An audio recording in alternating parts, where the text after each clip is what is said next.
Welcome back to the third segment of ILFL Soccer Night. On this segment, we'll be discussing all the action that took place last week, Thursday, at the Vets League in Mabley Green. If you're free on a Thursday night, 8 p.m. to 10 p.m, Mabley Green, with all the Vets action happening. The 3 divisions, 24 teams, all participating. Let's have a look at the results from last Thursday. If I can just get the information on screen. The Vets to Veteran League. Right, the Premiership. Abu Hani Vets winning 2-1 against Sire Vets. Bowman Masters losing 2-1 against Bromley Legends. Mohammedan Vets winning 3-0 against Stepney Legends. Again, another good result for Mohammedan. And Weavers Vets do the unthinkable and beat London Tigers 1-0. Let's see what impact that had on the table itself. The table, you can see a new leader. Weavers Vets on top. London Tigers second place with 20 points, 1 point behind. And third place, Mohammedan Vets, struggling in relegation now, third place. I know. A surprise, we'll discuss that more with Jack. I'm sure you probably know about your Vets team. You've been seeing them in action, your Vets team? I've been a few times. I haven't been around as much as I'd like to. Because a few weeks back, they were fighting relegation. In the last 3 weeks, I think there was 3 wins in a row. And I know they've added new players. And look at that, third place with 15 points. It's good to see them progressing up the table. Coming back to you, Weavers. What a result. I mean, seeing them up there isn't unthinkable. What they did last week was unthinkable by beating London Tigers and getting right at the top. You know, Weavers have been working extremely hard for a number of years now. Keep strengthening their teams. They're getting new players in. They're mixing and matching, and they're changing all. You know, the team all of the time. A number of years ago, they were jumping up and down between the first division and the Premier Division, but that's past them now. You know, and I think they're in a very, very stable situation now. Going forward, things can only improve for them, because if you look at the way they play, it is phenomenal. It's what some of the teams like at the bottom. The surprising thing is the top 2 in Premiership. These are the top 2 also in the Cup final at the end of the season. So that it's nice to see the top 2 teams in the final. So one's obviously going to go for the cup, or both can go for the cup, or both. I mean, those 2 teams have the potential to take the double. Yeah. And Mohammedan, you know, they could create an issue for those 2 teams as well, because it's changed. The motivation has changed. The whole dynamics of changed. the division have changed. Because I think I spoke to them about 3-4 weeks ago, and they said, you know what, it's not looking good. They're at the bottom, fighting relegation, and they said something needs to be done. And I saw 3 or 4 new fresh faces, and they're good players, and they'll be banging in goals and a couple of results. Some of these players are well known, and they've played in this division before. In the league before, that's right. League before. They've had a break, so they've got the experience, and they've got the know-how. And winning those 9 points in the last previous 3 games, you know, that is an outstanding result. I mean, they're on 15 points now, only about 5 or 6 points behind the top. They've got 6 more games to go before the season ends, so there's lots of points. Between Weavers and Tigers, really. It would be. I think Mohammedan is going to be the dark horse. I think they've still got to play both of those teams, and it's a tough one, though. Let's look at the first division results. ELS losing 2-1 to Hawk and Eagle Vets. Now, I didn't see that result coming. G7 drawing 2-2 with FC Bandhu. Riverside beating St Catherine's Vets 3-2. And Workhouse Vets 3-0 against Revive. Now, Hawk and Eagle winning 2-1 against ELS. As well, we've been discussing your results with the Vets team. Not having the best of results, but that is a massive result, being ELS one of the top teams in that division. That was outstanding. I mean, the game itself was phenomenal. It was like pressure on pressure. We got a early goal, and then all we was doing is just receiving pressure from ELS. They're a fantastic side. They are a really solid, strong side. They had a lot of aerial threat, as well as a couple of skillful players as well. So with that result, it puts you nicely a joint third with ELS on third place. It's our own goal difference to your 4th place. 17 points, 4 points away from the top position.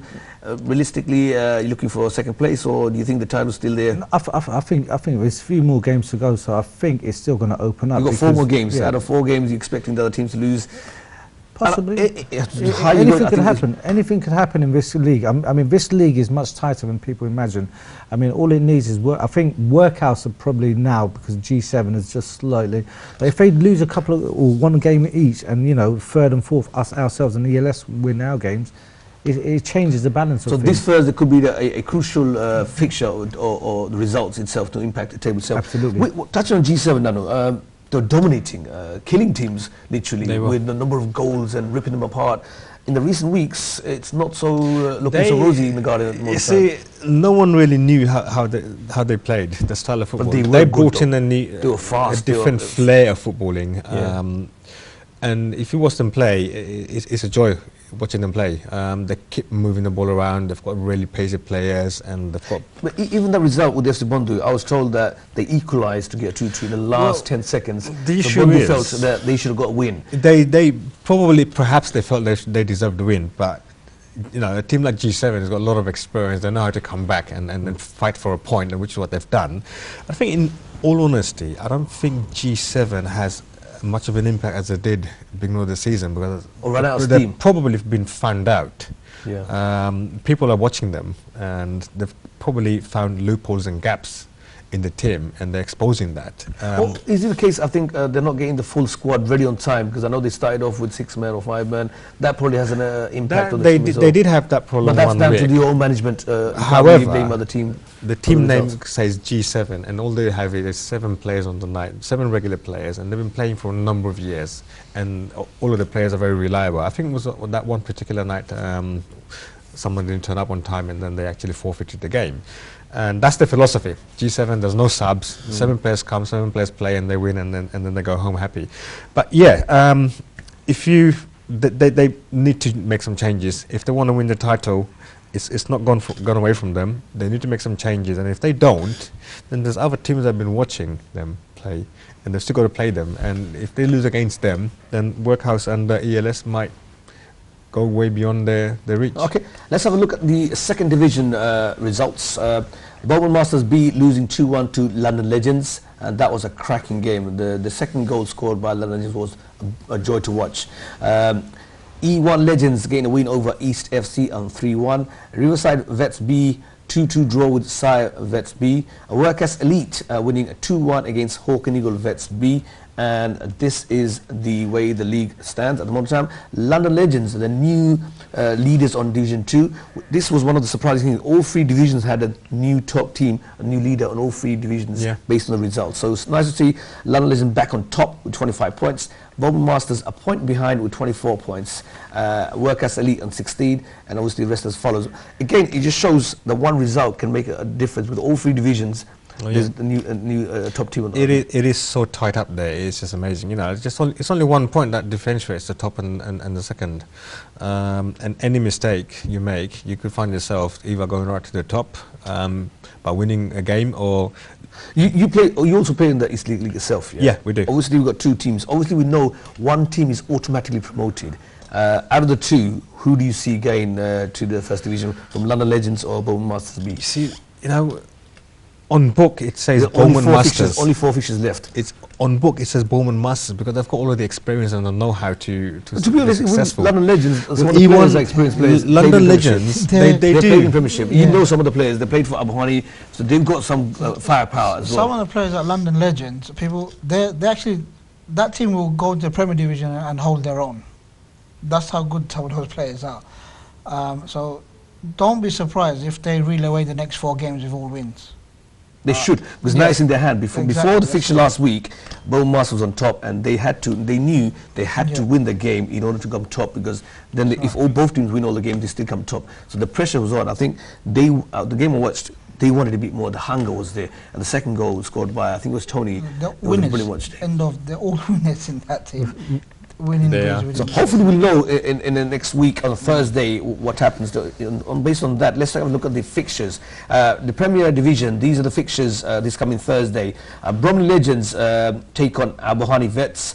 London Tigers take on Bowman Masters. Stepney Legends play against Sire Vets. And Weavers Vets versus Mohammedan Vets. That should be an interesting game.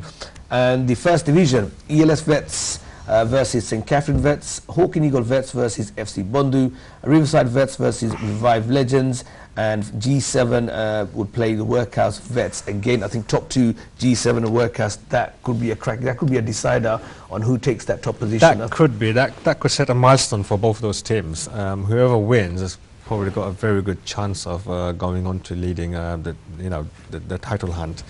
I mean, if you look at G7 and Workhouse, they're two of the most fantastic teams. They play with high caliber. They've got a lot of pacey players, and it's probably one of the highlights of the night as well. It's probably a game that I will most definitely go and watch. I think this is the fixture to watch in the first division. G7 versus in all three other divisions, this is probably the one to watch. Let's look at the second division fixtures. East FC take on Beaumont Masters B. Workers Elite play Riverside Vets B. Saya Vets B versus London Legends. Hawk and Eagle Vets B versus E1 Legends. Those are your fixtures for the Vets League this coming Thursday, Mabley Green, 8 p.m. to 10 p.m. That's where all the passion is. You've been there a few times, Jackie, as you said yourself. The atmosphere is brilliant. You've got 4 pitches, 24 teams playing from 8 p.m. to 10 p.m. Recognized people, from back in the days. It's just brilliant to watch, isn't it?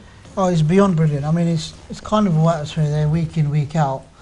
It reminds me of days of old where the leagues used to be like this. When we used to have tournaments every weekend. Before, And it's that vibe where, you have a game, you walk off the pitch, it's finished, it's done, and then you carry on and you go again.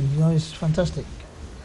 Okay. It should get some of the youngsters to come and watch. It might inspire them to, throughout this season, last season, we've said that the reason why the Vets League is increasing and more people are taking it more seriously is because those players had more passion and more drive, whereas the new generation, I'm not saying all the teams, but they need that push. They're reluctant to come out on every regular basis, depending on the weather. Is my friend coming? Am I getting started? Are we winning? Those come into it, which is a shame, really, because nowadays you don't care what the weather is. You're going there. You got meeting time. Go there early. Just go distance.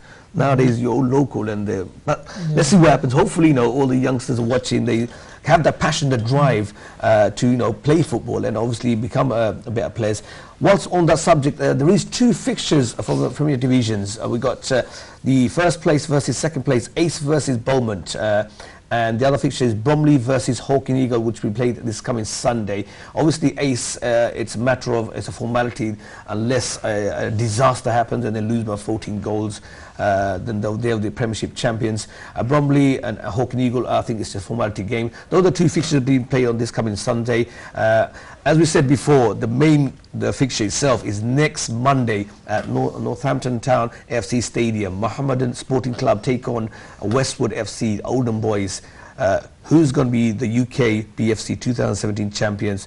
We'll know next week on our show. Hopefully we can give you the reports and have some highlights and some footages. We'll come to the end of the show. Nana, is there any other news that you'd like to add for our viewers?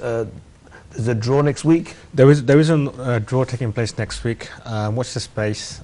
Sonali is going to be on the show, and we're going to be doing the draw for the upcoming Masters tournament. There you have it. So come to the end of the show, end of the segment. Thanks for watching this show. My thanks to all my guests and the pundits. My thanks to the technical staff.